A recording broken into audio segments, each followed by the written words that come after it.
You ever look at the clock, see it's 3 a.m., and just know the next day is going to be a complete write-off?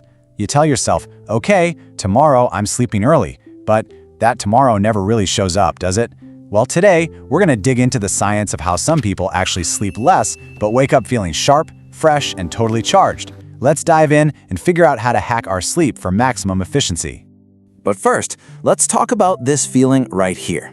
You do everything right. You get the recommended 8 hours, maybe even 9, and you still wake up with burning eyes and a totally fogged up brain. It is one of the most frustrating feelings out there. So what is actually going on? You know that feeling of constant exhaustion? Well, the problem usually starts with a huge misunderstanding we've all been taught: the 8-hour sleep myth. We've been programmed to obsess over one number, the duration, when the real secret, the actual key to feeling rested, is somewhere else entirely.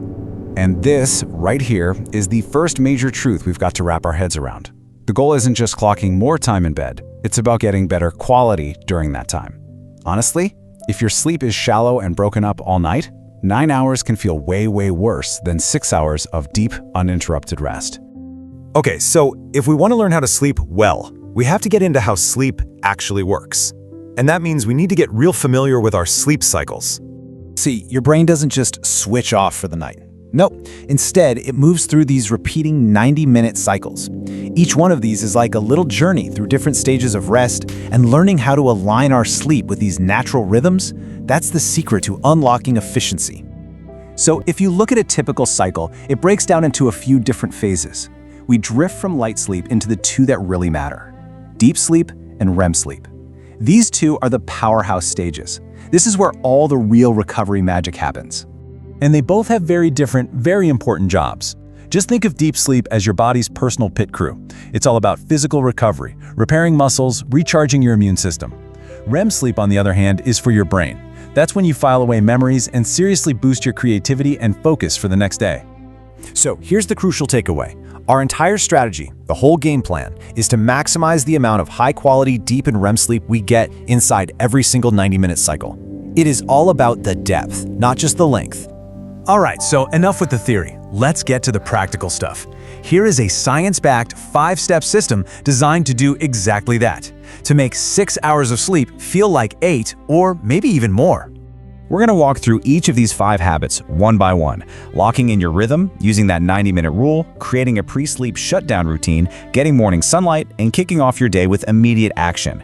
Step 1 is all about consistency. Your brain absolutely loves a routine. When you go to sleep and wake up at roughly the same time every single day, yep, even on weekends, your internal body clock, your circadian rhythm, it just gets stronger.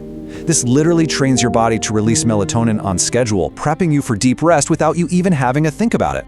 Step 2 is that 90-minute rule we talked about. Since we sleep in these 90-minute cycles, the absolute worst thing you can do is have your alarm go off right in the middle of one. That's what causes that awful, groggy, hit by a truck feeling. So instead, plan your sleep in blocks of 90 minutes. That can mean 6 hours, which is 4 full cycles, or maybe 7.5 hours, which is 5 cycles. You will be amazed at how fresh you feel when you wake up at the end of a cycle.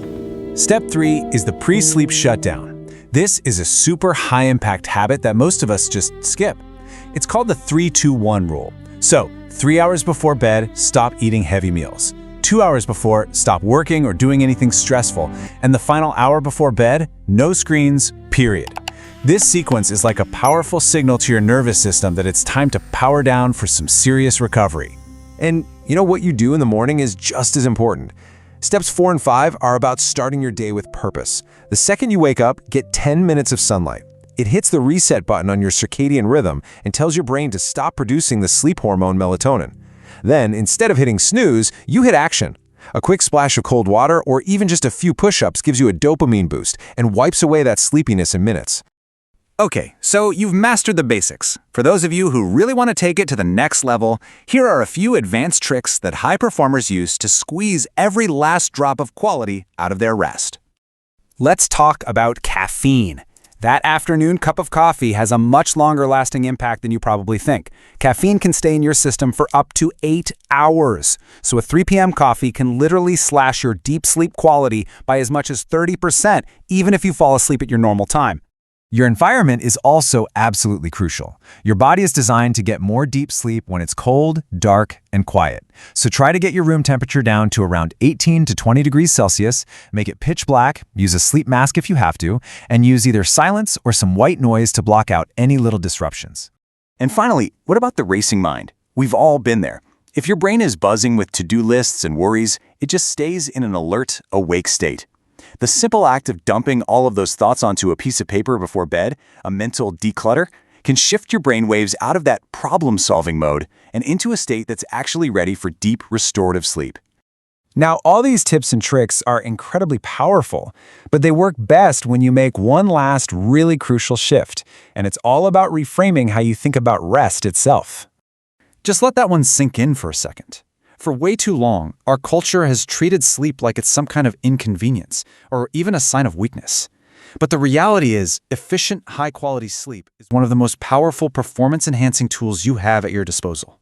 Look, this isn't a competition to see who can survive on the least amount of sleep. True success, true focus, true creativity, all of it comes from the clarity you get after a night of high-quality recovery. The hustle culture got this one dead wrong. So I'll just leave you with this one question. We're all out here searching for more time, for more energy. But what if the answer isn't about hustling harder and adding more hours to our day? What if it's about fundamentally upgrading the quality of our rest? Maybe it's time to sleep less but sleep smarter.